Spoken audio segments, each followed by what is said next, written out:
বললো সবকিছু ছেড়ে স্বামীর চরণ ভজন করতে, এটাই বলছে তো, তাই তো?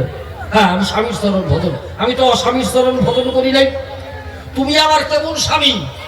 তুমি আমার 2 দিনের স্বামী। আজকে না তোমার স্বামী আমি, কিন্তু তুমি আমাকে ছেড়ে আর এক স্বামীর ভজনা করো, তার মানে এটা কি ভাই? উপস্বামী।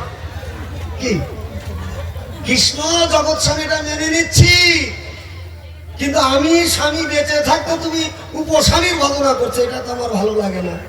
কি? হ্যাঁ, ঠিক বলছো তুমি, খুব সুন্দর। হ্যাঁ, যারা হরিবল বললেন তারা রেডি থাকবেন,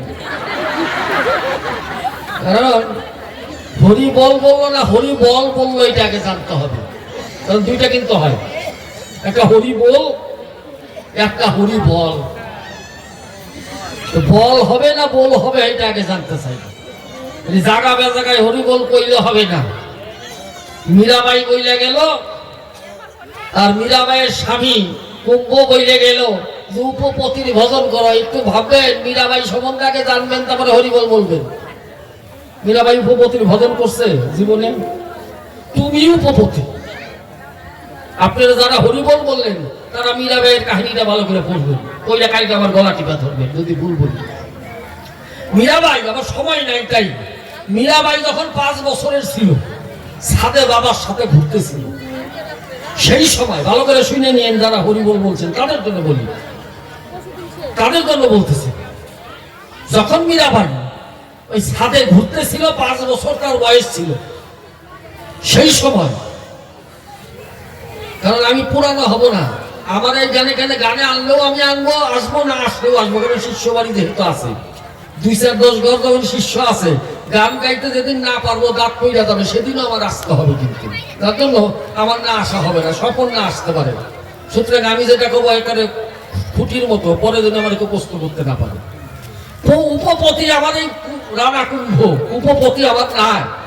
খালি হরিবল কইলে হবে না, জায়গা বুঝে হরিবল কইতে হবে। কেন? 5 বছর বয়স যখন ছিল, মীরাবাইয়ের তখন ছাদে ঘুরতেছিল বাবার সাথে। ওই সময় একটা বিয়ার বউ নিয়ে একটা স্বামী যাচ্ছিল বাজনা বাজাইতে বাজাইতে। মীরাবাই তখন তো বুঝে না, 5 বছরের বাচ্চা, বাবা এটা কি যায়? বলে ওই যে ছেলেটা ওই মেয়েটাকে বিয়ে করছে, স্বামী স্ত্রী যায়। বলে তাহলে আমিও বিয়ে করবো, আমাকে স্বামী এনে দাও। 5 বছরের বাচ্চাকে কি করে বুঝাবে? তখন বাজার থেকে একটা গিরিখালি কৃষ্ণের মূর্তি, সেই কৃষ্ণের মূর্তি এই না মীরাবাইকে দিয়েছিল। মীরাবাই জীবনের প্রথম দেহ, মন, প্রাণ সকল কিছুই কৃষ্ণকে দান করেছিল। কৃষ্ণকে স্বামী রূপে বরণ করে নিয়েছিল, যে তুমি আমার স্বামী, আর কেউ না। যখন মীরাবাই বড় হয়ে গেল, তখন মীরাবাইয়ের মা বলল যে এখন মেয়েকে বিয়ে দিতে হবে। এতদিন মাটির পুতুল দিয়ে বোঝানো হয়েছে, এখন রক্ত মাংসের লাগবে।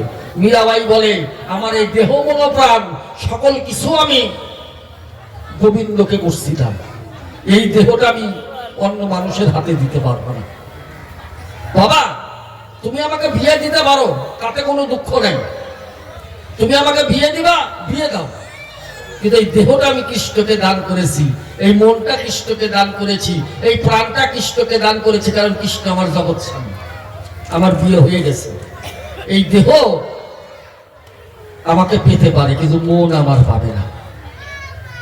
সেই জন্য স্বামী আমি তোমার ভজন করি না, আমি জগৎ স্বামী প্রাণ গোবিন্দের ভজন করি। তাহলে কি উপপতির ভজন করলাম? কি কম? যদি ভুল থাকে কম, খালি জায়গা বেজাগায় হরিবল কইলে তো কাম না। কামবো এই যে এখন যে প্রমাণটা দিলাম, হ্যাঁ, যারা দেখতে নানি তার চলন দেখি দেখা, যারা দেখতে পারি না সে ভালো করে রান্না দিলেও তার রান্না ভালো করবো না। এটা কত মিলে লোকের স্বভাব আছে। যতই ভালো গান করো, আমি তোমার ভালোবাসি না, তোমার গান আমি ভালো করি। তাহলে যাই হোক, তাহলে মীরাবাই প্রাণ গোবিন্দের ভজন করছে, 5 বছর বয়সে স্বামী রূপে বরণ করে নিচ্ছে। ওই মীরাবাই গিরিধারীর গলায় মালা দিছে, পরে আইসা রানা কুম্ভের গলায় মালা দিছে বাবার কথায়। সুতরাং মীরাবাই কোনদিন রানা কুম্ভকে স্বামী রূপে বরণ করে নেয় নাই। সুতরাং তুমি স্বামী না। যাই হোক, এইবার আমার গলায় মালা আসলো কেমনি সংক্ষেপে, আমাদের টাইম নেই, 6টা অবধি টাইম, 6টার মধ্যে শেষ করতে হবে, আর আধা ঘন্টা 25 মিনিট টাইম আছে। তার মধ্যে একটা গান ধরি, ধরে ওর ভালো উত্তর দেব।